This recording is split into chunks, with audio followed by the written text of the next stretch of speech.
اور جو ایک بہت برا کام ہے کہ جس سے بچنا ہوگا، اور یہ ذمہ داری ہے خود علماء کی کہ اس کی جانب توجہ دلائیں، اور جو بہت برا کام ہوگا اور ہو سکتا ہے اور اسے کنٹرول کرنا چاہیے، وہ ہے ائمہ کے نام سے محافل میں مکس گیدرنگ اور بے پردگی، چاہے کسی کو اچھا لگے چاہے برا لگے۔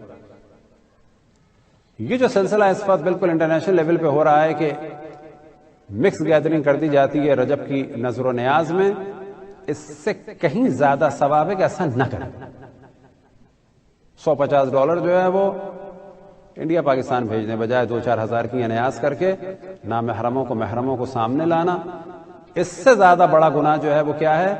اہل بیت کے کلچر کی، اہل بیت کے نام سے منعقد تقریب میں، یعنی نظر و نیاز میں اور مجلس میں اہل بیت کی مخالفت، اہل بیت کے سے منسوب تقریب میں۔ اور اگر اس پہ بریک نہیں لگایا گیا تو یہ بے پردگی ابھی نظر و نیاز سے شروع ہوئی ہے، بعض جگہ مجالس میں بھی شروع ہو چکی ہے، آپ کو تعجب ہوگا۔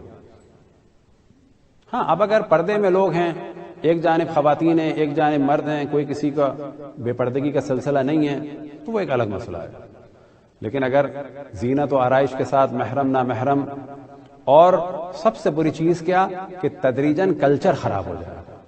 پھر جب یہ کلچر خراب ہو جائے گا، اگلی نسلوں میں چیز نارمل ہو جائے گی کہ نہیں، ہم نے تو دیکھا اپنے آباء و اجداد کو یہی کرتے تھے۔